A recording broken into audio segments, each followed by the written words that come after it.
Annacrizelda, and this is Everything and No Less, the podcast where your favorite long-distance besties talk about everything from women's sports to Marvel movies, things we love, things we hate, and everything in between.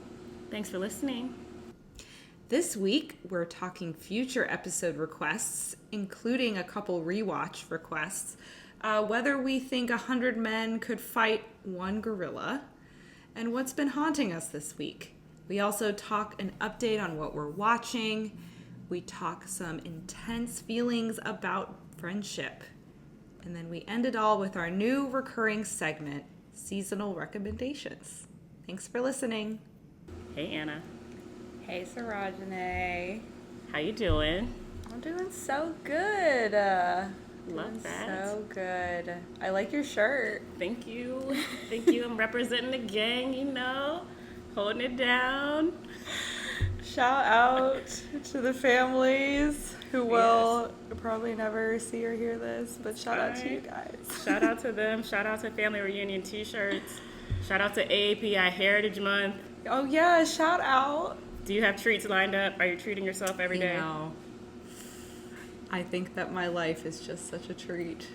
Oh. So, but you're right, I do need to line up treats. Like, I have been really craving Cinnabon. You know Cinnabon? Yes, I haven't had that in a long time. I'm very into Cinnabon. I had like an artisan cinnamon bun the other week, and it just made me want Cinnabon. Like, I think want you need to do it. I want that thing in the mall, you know? I think you need to do it. I saw some sort of email today telling me that today, or that National Matcha Day is this month, and I can't decide if that is like appropriate. Obviously celebrate matcha, but I'm like, I don't know. Why did it have to be during May? It just feels, I don't know who made the decision. I just have questions. Anyways, how have you been? What have you had going on?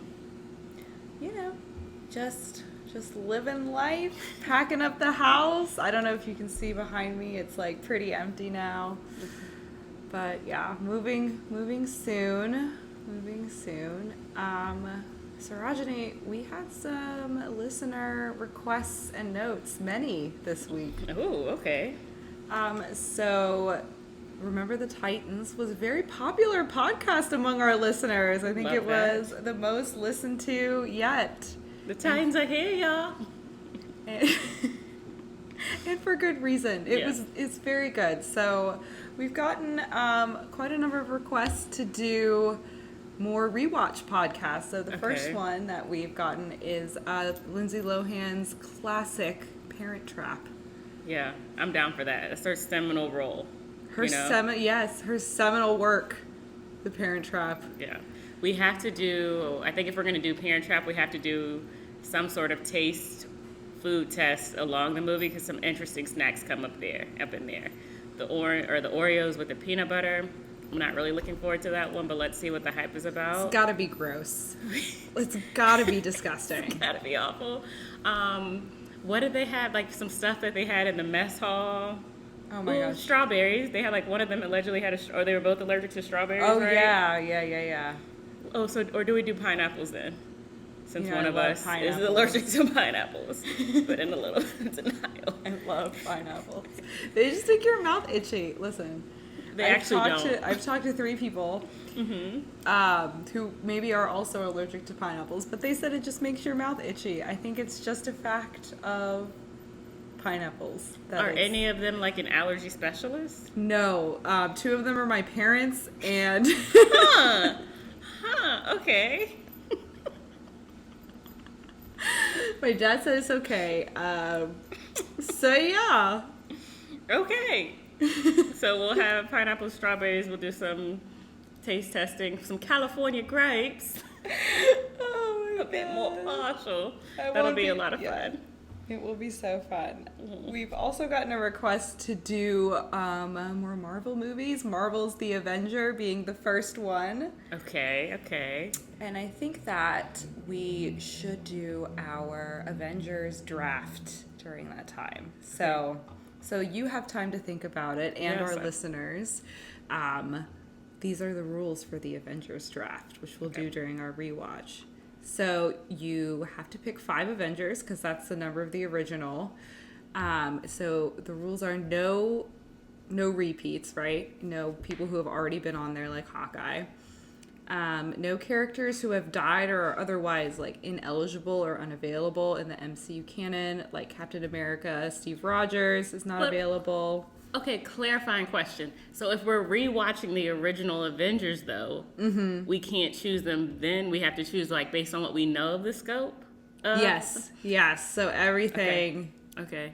Which is why we need like a lead time so we can think about all the movies. Right. You know, maybe we'll also have some Thunderbolts in there. True. Good point. After we see the movie. So yeah, no one who is unavailable. No villains. So no Thanos or no Loki. That's fair. You know, I love Loki. Thanos would have got rid of half of the pod, though. One of us would have been gone. That is true. It would have been a one-person pod. One snap. One of us would be gone.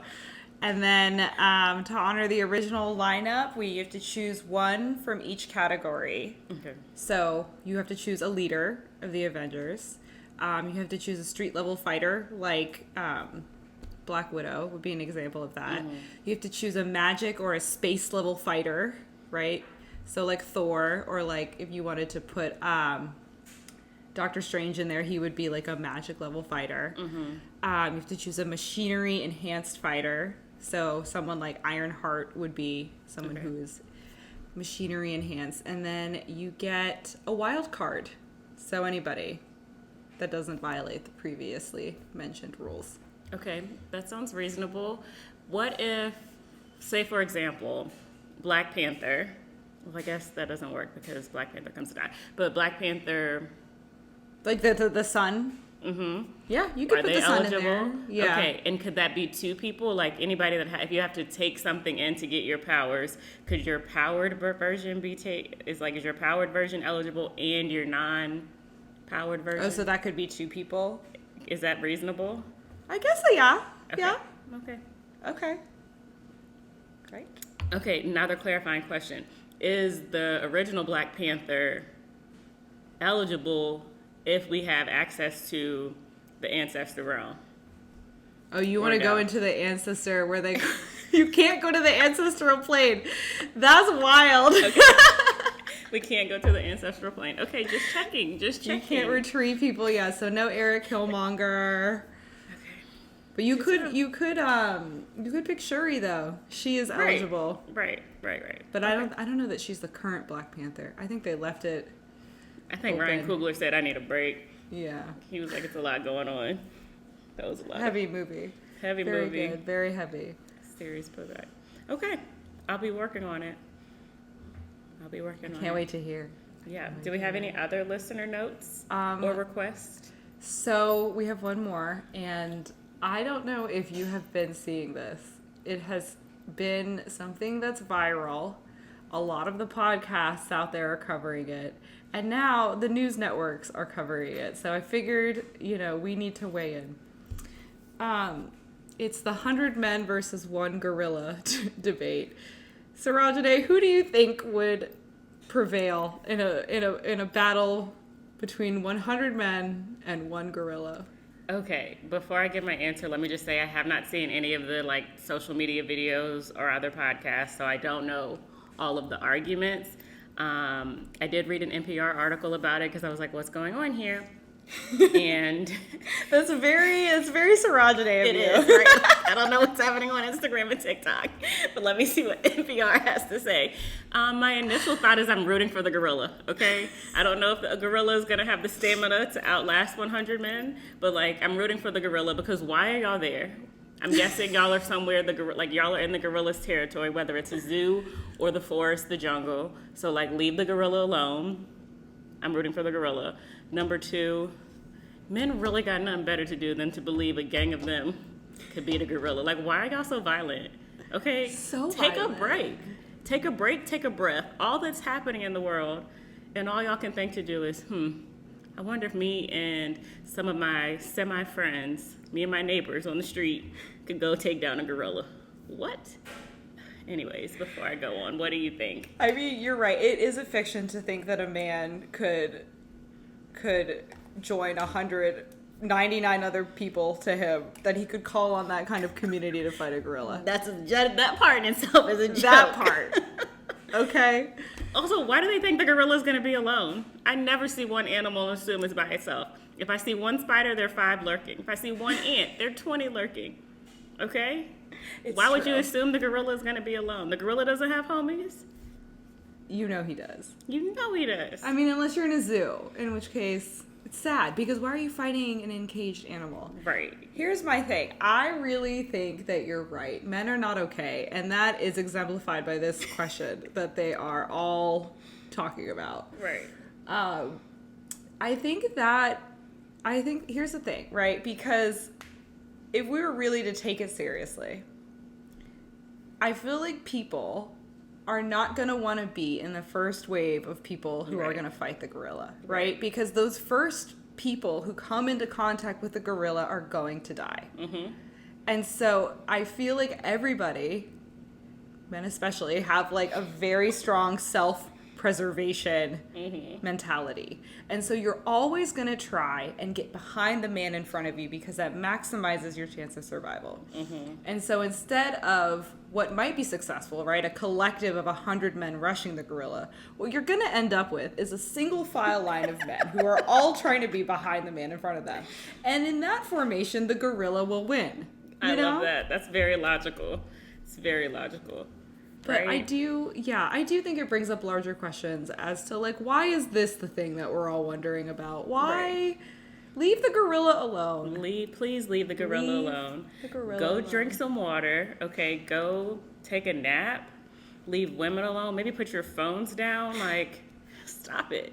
It reminds me of, I don't even know if this was last year or a couple years ago, but there was another social media question when it was like asking women if they would rather be alone in the woods with a man or a bear, and women were like, a bear. I'm gonna leave the bear alone. The bear is gonna leave me alone. And so many men on social media were like, what? That's wild. That's like an animal. Blah blah blah. And I was like, yes. Don't you get the state of the world, the state of the social conditions when it's like men are our known predator. We know what you will do, right? I'm gonna take my chances with the bear, and that if I mind my business, the bear will mind it, and we'll be fine, right? Men don't mind their business. This is another example. Yeah, Leave the gorilla alone. Why are you messing with the gorilla? Like, what are the conditions and the circumstances that you were with in the anywhere near a gorilla? Okay. It's too much. It's too much. Somebody did like a 3D simulation of 100 men fighting the gorilla, and I'm like, it's too much. I'm just imagining that while the men who are taking this really serious and getting active in this conversation, somebody somewhere is probably doing some work for you, right? Like you have a coworker who needs you to respond to an email or had to pick up some slack because you were out here falling into the male tendency of just like not doing what you need to do and leaving it to somebody else. There's probably some like spouses out there that are doing extra laundry, trying to figure out dinner, carrying extra decision making. Remembering all of the kids' appointments because your mental capacity is going to how you and 99 of your non-existent friends are going to fight an imaginary gorilla. And just stop. Reevaluate. Just reevaluate your life. Leave the gorilla alone. Leave the gorilla alone. That's our conclusion. Leave the gorilla alone. Yes. Other questions and highlights or related to highlights from this week. What's been haunting you this week? Is there any reflections that you're just really sticking with or sticking with you? So I have been on a shopping moratorium since like starting to pack. I'm like, okay, after doing like donations of the clothes I don't wear anymore, you know, like I feel like whenever I do that, I have like a lot of guilt about like, oh, I like really only wore this once, or like I bought this and I didn't wear it at all. And I'm like, oh, you know, let me just not shop for like the time it takes for us to move to our new house. And I'm on day 32 of no shopping. And it's really been interesting to like watch my emotions when I go through the process of like, I'm like looking at something, I'm like, oh, I want to buy it, to like not buying it and then like looking back at it the next day. So what I do is I like will literally, if there's something I want, I'll leave the tab open on my phone, and the next day I'll go back to it and I'll be like, do I still want this? And if I still want it, I'll leave it open, and then like I'll keep it open until I'm like, oh, I actually don't want this, and I'll close it. And literally over the past 32 days I've like done that. I only have 2 tabs open that have like lasted. And so it's interesting to think about like how much of my shopping and maybe people's shopping is impulsive. Yeah. You know? I think that makes sense, especially considering how much we're advertised to in the course of a day. I would wager that it's every way we take in content at this point, with the exception maybe of like books. There are ads. And I think if you have a Kindle, I saw on Aiden's, like when you open it, there's an ad there potentially, right? And so because we're getting advertised to so much, the ideas are planted, and it makes sense that it would be impulsive. Like, oh, let me just go check this out, or oh, I had this idea, let me look for it. It's on sale, or it seems like it's on sale. Yeah, that makes sense. Also, shout out to you. We love setting a goal for ourselves and keeping it. We did it. That's a beautiful thing. I did break it today. I bought a rug for our new house. So That's very exciting. That also feels a little different. And Yeah. maybe that's in my mind too. But like home good shopping, I think for both of us is something we love, but not necessarily something that we're overindulging in. It's like either a need or... Yeah, I would even leave it at a need, probably. Like, I don't know that we're the people that are going to have, like, 3 rugs to rotate out throughout the year, right? Like, Do probably people not. do that? I think so. People have, like, seasonal decor. And I knew that. Yeah. but not, like, little things. Like, fully, I think some people fully switch do? stuff out. Yeah. I can't imagine, but I think they do. Oh, goodness. Yeah. Shout out to those people. Do your thing. Do you like your it. thing. What's haunting We you, love it. Sarájanée? So I've been traveling quite a bit over the last week, both for have. work and for fun. Number one, just despite my best efforts to stretch and hydrate, the last flight I was feeling a little sciatica, and I was like, oh my gosh, this is mid-30s, right? Like, I tried to stretch, I've hydrated, I've eaten well, and my body is like, you've had me jammed up too much in the last week, and I'm gonna let you know that I don't like it. Message received. Scenes from the airport, and I'm just frequently troubled by the things I see. And maybe it's me, because why does other people choosing to put their bodies on a dirty airport floor bother me? It shouldn't, but it just shocks me. I have a clear image of our flight out of North Carolina back to Chicago. It was early flight, but somebody just fully stretched out. They had their bare skin on the airport floor, and I just... Then somebody had their baby, and there's a racial element, but I'm gonna try not to name it here. I think we'll see how it goes. They had their barefoot baby in the airport, and by baby I mean toddler. And I just wanted to be like, I understand as much as it's possible for me to understand as a person who doesn't have kids that sometimes they don't want to wear shoes. But I'm just like, you got to put a sock on, something. You cannot have your child barefoot on an Atlanta plane train. That is not okay. No. That is not okay. And That is haunting. maybe I don't know the relationships, but it was 2 white adults with a black child, and I was just like, this can't be right. There's no way this is right. What else did I see in here in the airport? I don't know. Like, those are the main 2 that I think are haunting me. I'm like, why are you on the ground? Get up. And why that baby ain't got no socks, no shoes, some sort of fabric between them and the airport floor. I don't like it. I didn't like it at all, and it's seared in my brain. That's haunting. Yeah. That's extremely haunting. I feel like the level of like just it's like the desperation that exists in an airport Yes. is unparalleled. Like it's so depressing because people are agitated. They're upset. They're anxious. Now more than ever, I'm aware of how my travel anxiety has probably increased over the last 5 to 7 years. But this trip, I could notice how many other people were also anxious. And not even just to like big emergencies, but just like, when are we boarding? Where's my bag? And I was like, oh wow, we are all really on edge here. Yeah. Everything is fine, but we're still on edge. It's really hard. It's really hard to not be affected by the energy of other people, especially at an airport and on an airplane when you are in literal such close proximity to them. It's so hard. Absolutely. I saw a mother traveling with 2 kids, and they did a great job. She was so patient with them. They were so patient. In the last 5 minutes, we had to taxi a little longer, and the younger child was like starting to lose it. And the mom was like, oh no, we've done so well. Then a few minutes later, I saw them in the airport bathroom, and the child was having a meltdown. Again, mom deserved an award. So patient. The older sibling, super helpful. But I was like, yeah, this is just traveling is such a tall order in some ways. It's such a privilege, but there's so many logistics that come with it and just disruptions to daily life that it's a tall ask. So people are down bad in the airport. Sometimes they really are. I have a question that might be a hot take and or just, I don't know. I don't think it is like cancel worthy, but it might get me canceled. It's okay. If it does, I'll edit it out. They'll never know about it. How do you feel? What are your thoughts on airport water stations? Like, do you refill your water bottle in the airport? Thank you so much for asking me about this and giving me a platform to speak. Why is the water in there so nasty? It's so nasty.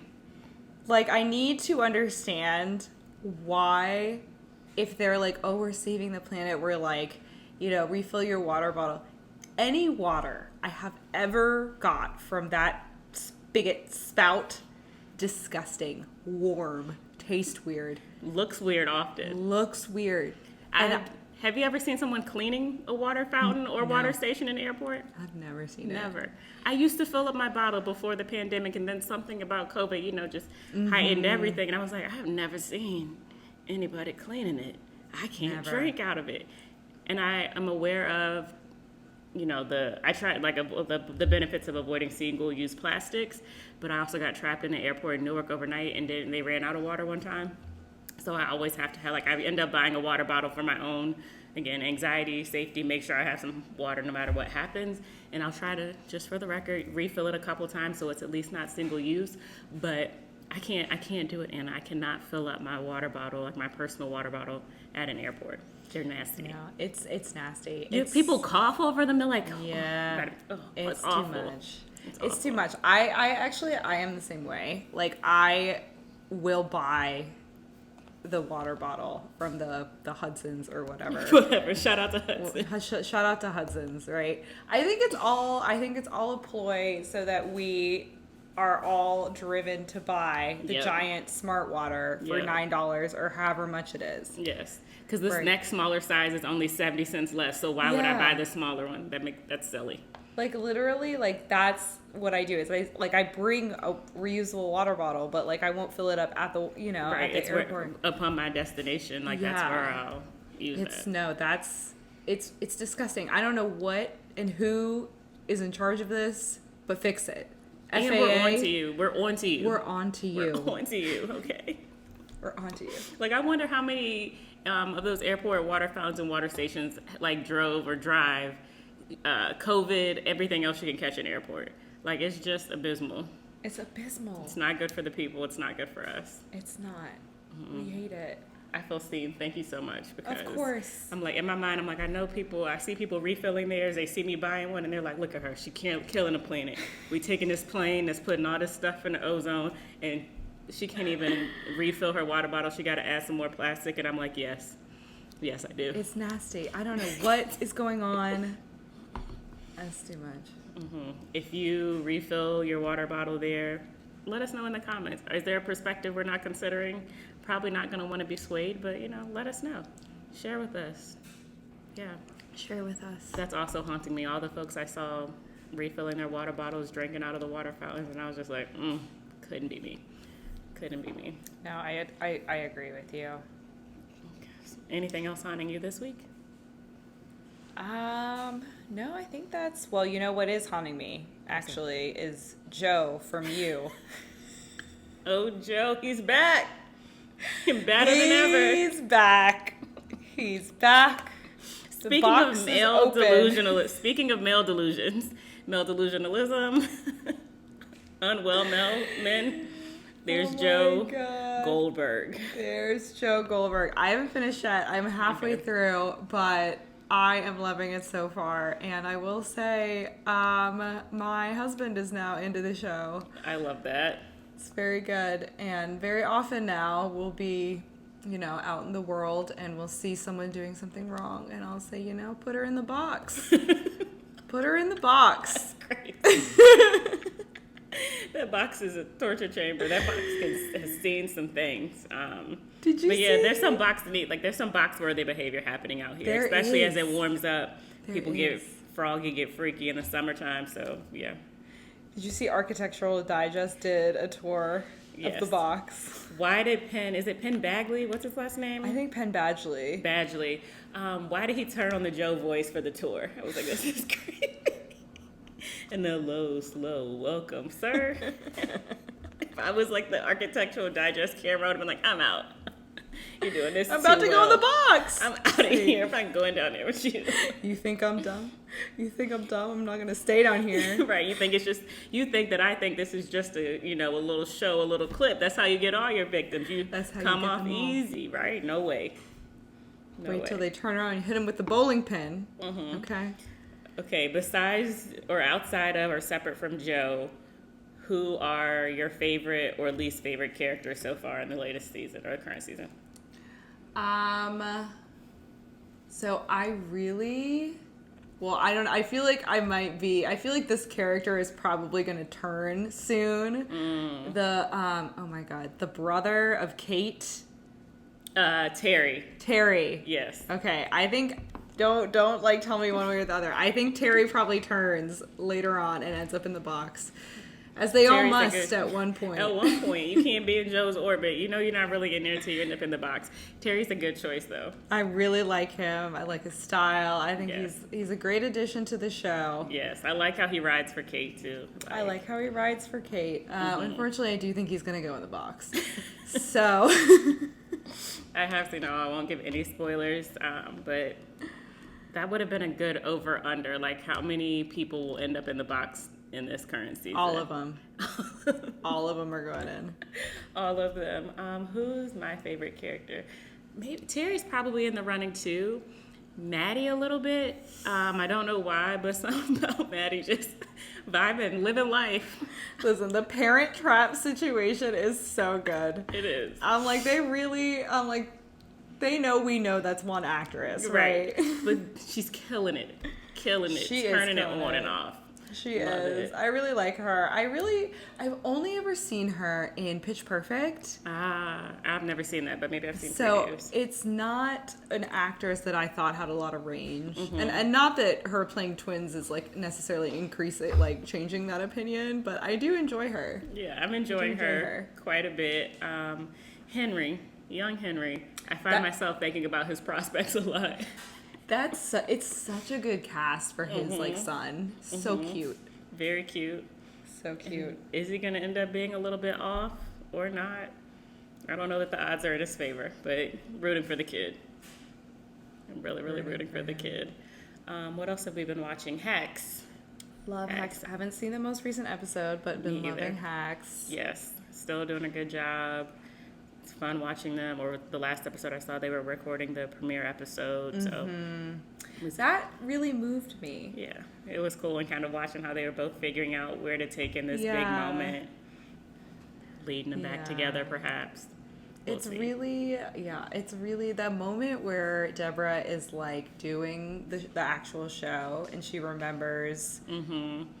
I don't remember if it was like a therapist or who said it to her, like, just do the show for one person. And she like looks at Ava. That was beautiful. That was very sweet. I think it was Carol, the comedian. Is it Carol Barnett or Burnett? Oh, had that yes, cameo. yes, the famous woman. Yes. So that I agree. I was like, oh, that's really sweet. They're both still important to each other. I don't think their drama's done though. Again, I haven't No. seen the most recent either. But even if it plateaus for a little bit, they have not hashed it all out. It's not They settled. haven't. It's definitely not settled. I do love that show. So I want to ask you, since you've been traveling so much, do you have with your partner, do you have rules about you guys have to watch the show together? Do you wait for each other? Do you both watch it independently? Like, how does that work? I think that this would probably best be described as up for constant debate in my household. I am one, if we start watching a show together, I'm going to assume that we're continuing to watch a show together unless we talk about watching it at different times. Mm-hmm. My partner, Aiden, hey honey, does not always hold that view. One of us, me, has, a really graphic memory of thinking we were going to watch Ozarks together. He was supposedly getting ready for a dinner we were going to. I walk in the room, and he's got Ozarks on his tablet. And I'm like, what? What is going on here? The betrayal. So I think that what is best for the common good, or for the common good, is just, clarity and communication, right? If you're going to watch on your own, let a person know, and you got to hold the disappointment if they don't agree. But yeah, communication. Let me give Aiden props too. While I've been traveling, he waited on watching The Last of Us, and we didn't watch Hacks last night because I got in late. So patience on his part, props to him, much appreciated. But it's a constantly up for debate. Where do you land? Do you wait, or do you think it's fine to watch? You have to wait. You have to wait. You have to wait. It's the right thing to do. It's the right thing to do, but I can, sometimes I'm like, if I start watching something and Eric is passively watching it, I feel like maybe that's a gray area. Yeah, okay, that's fair. That's fair. And so, sometimes I'll be like, do you want me to wait for you? And he'll say, no, I don't care. Yes, that also happens. I think on the flip, sometimes I'll suggest we start watching something and then fall asleep. There are some Nigerian films, some Nollywood films on Netflix that I have access to restart 3 or 4 times because I fell asleep and Aiden didn't. And understandably wasn't pleased with that wasn't a great experience for him. I get it. But, sometimes a sleepy girl's got a nap. Just got to close the eyes. Gotta close the eyes sometimes. Got to. No, I hear you. For sure. Okay. Moving on. So Sarájanée, I listened to this very good podcast the other day. Okay, so our competition? It's our competition, Just I would kidding. say. I mean, I think our podcast is the best ever. Rate us and subscribe. 5 stars. Thank you to all 3 people. I'm one of them. That reminds me, I'm working on an ad spot for us. I have a pottery friend in North Carolina who just launched a really incredible pottery site. And so working on very close negotiations to have them drop an ad spot on the pod. And by close negotiations, I mean convincing them that it's worth their time and letting us name it live. Let us do it. Oh my gosh, I love that. Mm-hmm. Okay, what were you listening to? I'm sorry. So it's the podcaster Mel Robbins, and she was talking to this woman called Danielle Bayard Jackson, who is a friendship coach. She's also a PR consultant, and she does research and she writes about primarily friendship between and among women. And so this podcast was talking about how women can strengthen their friendships with each other, and why friendships are so important to women, and also how there can be a lot of the drama that happens between women in their friendships can feel so big and so heavy. And there were just 3 things that I wanted to 3 tidbits from the podcast I wanted to get your thoughts on.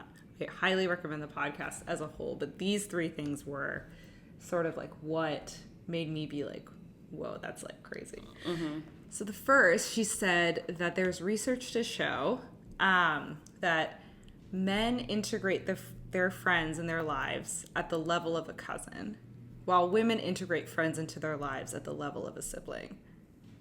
So it's women are integrating their friends really deeply into their lives, to the point where it feels like the relationship is more sibling-like than it is distant the person. Kind of universe of obligation, or where friends fit into the universe of obligation is different. That's super interesting. I think my initial thought is like that makes sense and kind of tracks with what I've observed in like male friendships versus my own. Which of course, when you're in a friendship, or not even just my own, I think amongst other women too. But I also have this little like caveat. I have a large extended family, so I have a lot of cousins, and so I'm even like, well, what does that mean? Because I feel like I have cousins that the way we grew up, we're probably closer and shared more experiences and even common life experiences than maybe the average cousin, or how we understand kind of cousin relationships. So yeah. But that's interesting. But on like in terms of just kind of the basic surface level versus the depth of friendship, I feel like that tracks with what I've seen. Yeah, it's really interesting, I think, to think about like why it feels more natural for me to like text a really close friend about like the minutia of my life, right? It's because of the level of integration that they are in my life, right? Like, it's like, I think that there are friends that you kind of like tell them about like the big things that have happened in your life, but like you don't necessarily tell them about like the minutia, like not like the everyday, right? Right. And I think that for my close friends, it's like, no, I'm telling you about like the everyday things that are happening, you know? No, that's so true. Yeah. Do you think that some of the depth, or I'm wondering, like, what do you think drives some of it? Like, is it social conditioning? We often hear, I feel like, oh, women are so competitive, that's why they don't, like, they have drama in friendship. But I don't know that I think that that's not true. It's a stereotype, but I wonder how competition, if that's one of the elements that, like, factors into male or men's, like, friendship dynamics, depth of friendship, communication. And maybe competition isn't the right word, but I wonder if like ego is also a part of it, right? No, so I do think that like goes into like the second thing that I wanted to like, that I took from the podcast. There's this framework of 3 things that women like are the reason why women feel connected to each other in friendship, but are also like potential sources of disconnection. And she says that there's symmetry, support, and secrecy, right? So symmetry is this idea that like you and I are similar, like we're on the same plane, like we're on the same like wavelength, and that can mean a lot of things, right? Like that can mean like we're in a similar place in life, we think similarly, we approach, you know, things of importance very similarly. And I think that that's where like your point about like competition comes in, right? Like I think that when women feel disconnected in certain ways, like they feel like, oh, she's doing better than me, or oh, she has what I want. They feel that the symmetry between them is like quite off, and that can lead to like disconnection with each other. Whereas I feel like maybe like for men, like it doesn't feel like such an important thing that they're like, you know, there's symmetry in the relationship, and so like maybe they feel like less competition with each other. Yeah, that's true. Or I wonder if there's an element too of, and maybe that goes into what you're going to talk to me about like secrecy, but like you don't know, right? And so then like you see something and it might look like, oh, this person has it all together from a male perspective. I'm like, oh, I'm not going to share with them about my struggle. I'm not going to go as deep because they're not going to be able to relate, or they'll think less of me or something. Right. 1,000%.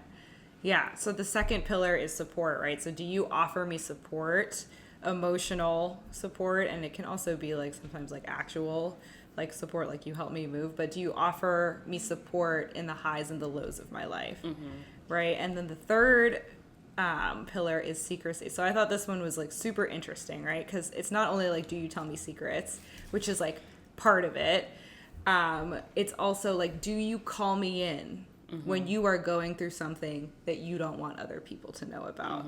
Do you call me in to like be with you in moments of your life that are not public, that are not available to the world? And it's like when you feel like, you know, a friend is like, you know, keeping things from you, or like maybe going through something and not sharing things with you, I feel like that can lead to feeling disconnected from that friend. For sure. Especially, I think if there's an imbalance, or when there feels like there's an imbalance, like you're sharing, you're calling, and they're not, whether that's about trust or, you feel like you're a burden or one feels like they're a burden, right? Yeah, the lack of, like, or a perceived imbalance, I think, I can imagine. It's probably in, like, past friendships, too, it's, like, played a role going both ways. But it's interesting, because even as I think about getting older, too, it's, like, what to share, how we share what, like, the timing aspect, I guess, is kind of standing out or as a sticking point to me, because I'm like, I don't know that that's always that straightforward. Like, I appreciate being able to share things with you, my couple of other close friends, like, in my time, right? That might be immediate, even if you all can't respond right away, but it might be later in the week or whatever, whenever I've had a moment to be like, whoa, okay, did that happen? It was my response, and the fact that I'm still sitting with it, like, I need to talk about it now, right? The grace of, like, additional time or time flexibility, whatever we want to call that, also feels important, I think, in sustaining healthy friendships. No, absolutely. Absolutely. And I think that that's, like, it's such a good point, right? Because it's like, I don't know, I feel like as we get older, I feel like it's more and more apparent to me that you're not like really entitled to any part of anyone's life. Right. Do you know what I'm saying? Like, I think that holding the belief that you are entitled to, like, X, Y, or Z is a potential source of, like, a lot of suffering. Totally. For you. Totally. For anyone. Yeah. So I think that, you know, when people do share things with you, when your close friends do share things with you, and they take the time to do it in whatever modality feels most natural to them, I think it's a gift. I agree. It's definitely a privilege. That's so well said. And it's also just making me think about the, like, thin line between interdependence and codependence. Like, I think we often hear about that in romantic relationships, but I also think it can be a dynamic in friendships. It's certainly not us, because obviously we've got it all together. No, I'm kidding.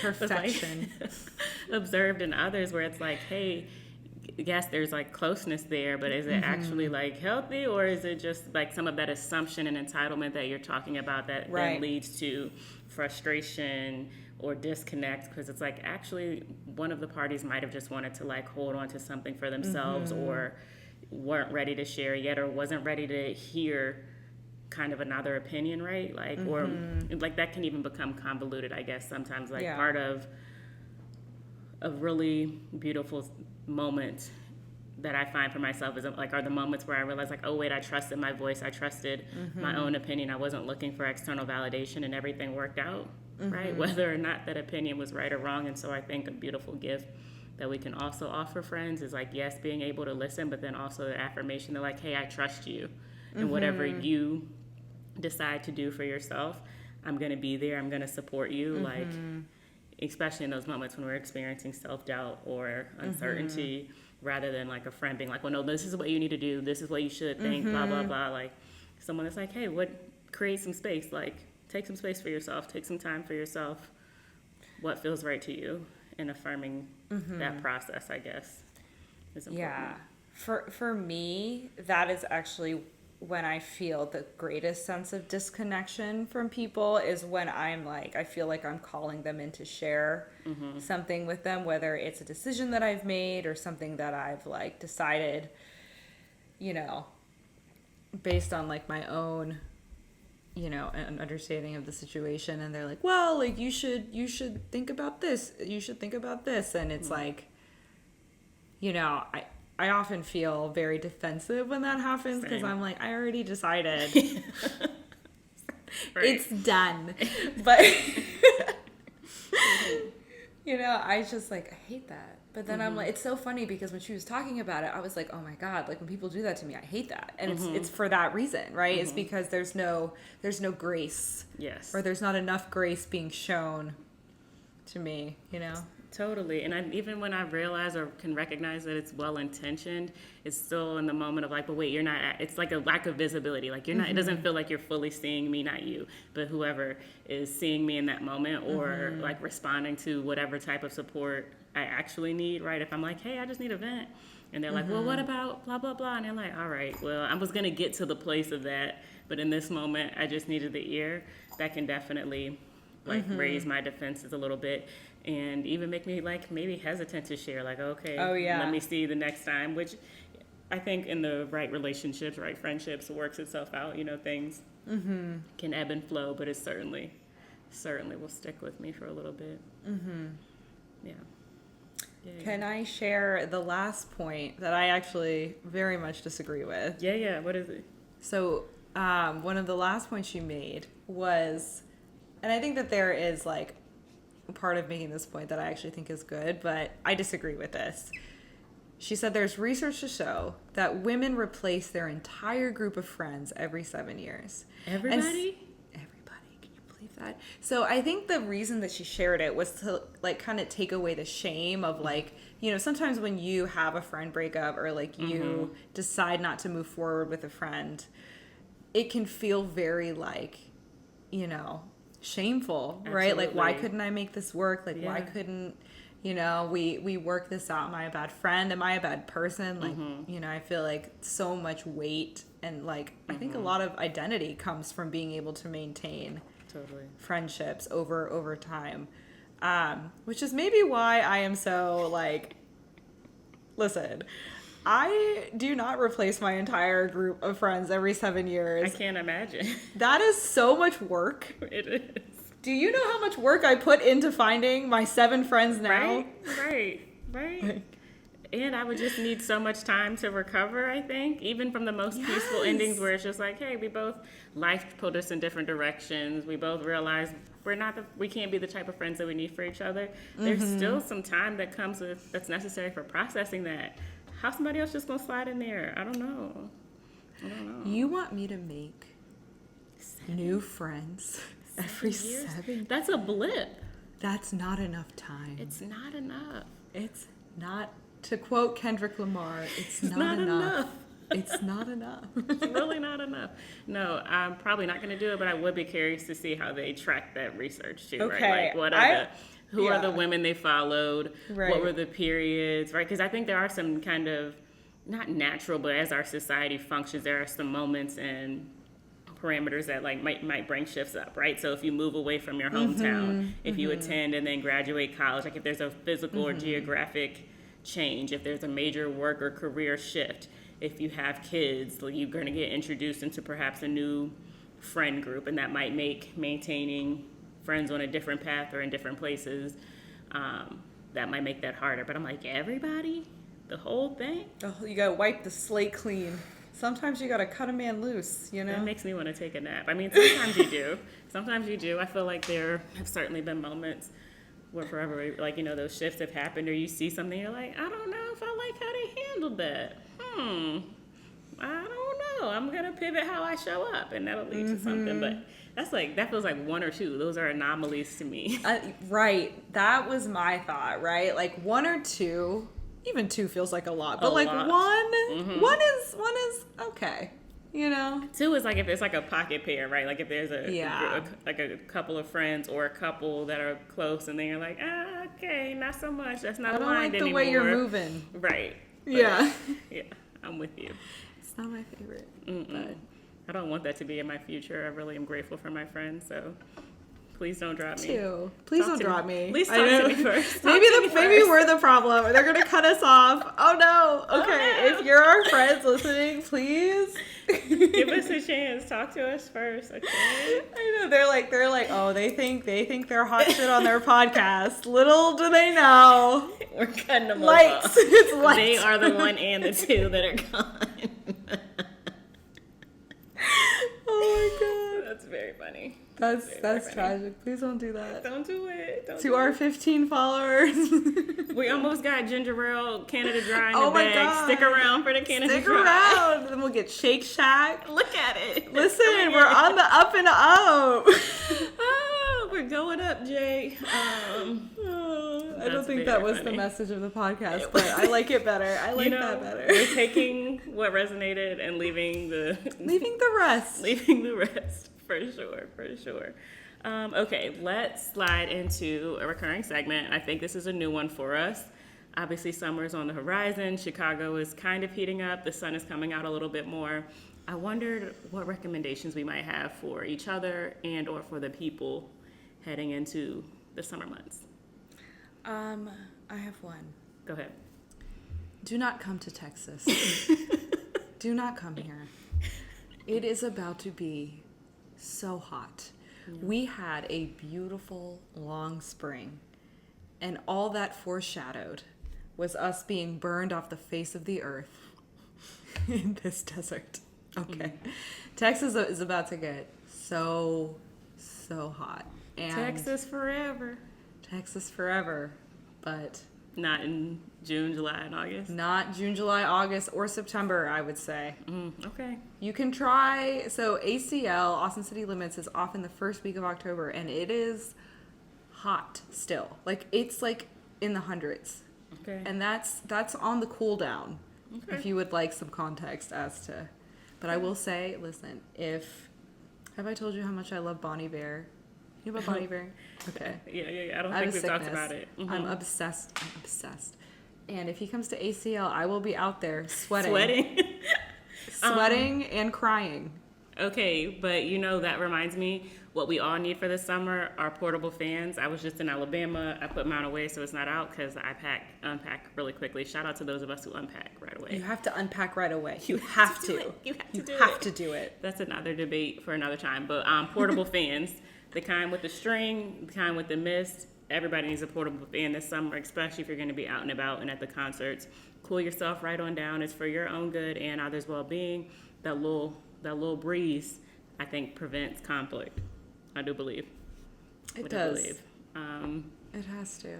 What else? Oh, speaking of Alabama, I had an opportunity, very grateful, to visit the legacy sites put together by the Equal Justice Initiative and Brian Stevenson. Just wanted to plug, really, really well done. Heavy history, hard history, from enslavement to mass incarceration, and kind of thinking about African-American experiences in the U.S. and with, not even just the legal system, the justice system. Anyways, I could keep going, but it's so well done in the way that I think history should be framed. I saw some student groups there. One of them was from Virginia, and I was like, look at Virginia.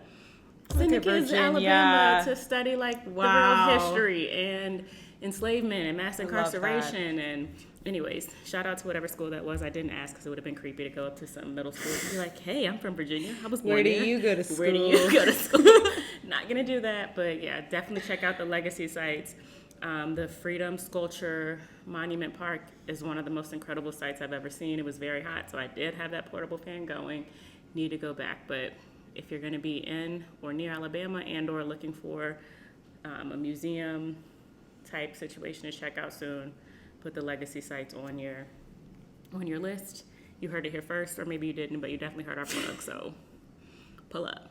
Study Black history. Okay. Do it. Study the truth. I have one more. Go ahead. Please wear sunscreen. Do it. Please wear sunscreen in the summer, okay? Face, body, all of it. Layer it, reapply it every 2 hours. Keep it with you. Even us melanated folks, I know they led us to believe we don't need it. That was a lie. Don't trust it. I'm very excited, Annacrizelda. This is my first year with a Korean sun stick. So using Korean sunscreen. Used it for the first time this week. The application, so easy. You got the one that goes over the makeup. No white cast. Well, I wouldn't wear makeup because I was worried about my face getting hot. I can't handle it. But no white cast. Just so easy to apply. Not sticky. Beautiful. I'm changed. I got the semi-matte one. Anyways, maybe that brand will become a future sponsor, and then we'll shout them out. But shout out to Korean Skincare, Korean Sun Sticks. They did their big one. Boop, boop, boop. I love it. Reading. I was just going to say, if you're looking for some lighter summer reading, anything by Jasmine Guillory. She's one of my favorite authors. She's great. Abby Jimenez. Also check her out. Some of them are romance. Some of them are just casual, lighter reading. So put some of those on your summer reading list, too. I need a light read. Yeah. I'm going to look into those. Sometimes I get in a dark fiction hole, and I'm like, ooh. I was finishing James, which maybe we should talk about on an upcoming episode. So good. We need a book episode. We do. We do maybe first half of 2025 reads, but James is phenomenal. It was wild to be reading it while in Alabama, though. Oh, I'm sure. Yeah. Oh my God. It was morning and night reading James, and then in this history during the day, and I was like, whoa, okay, I need a little break. We're gonna need a break. Yeah, that's a really intense headspace to be in. But I don't think I called any white people crazy or unwell to their face, though. I did okay. I handled it. I thought it sometimes. And I was around a lot of them, but I didn't say it, so. Good for you. Love. Wonderful. Any other recommendations or thoughts before we close? I think that's all. That's episode 9. We're rocking. We are rocking and rolling. Thanks for listening, you guys. We appreciate you. See you, or you'll hear us soon. One of those two. One of those two. If you liked this episode, share it with your long distance bestie. See you next week.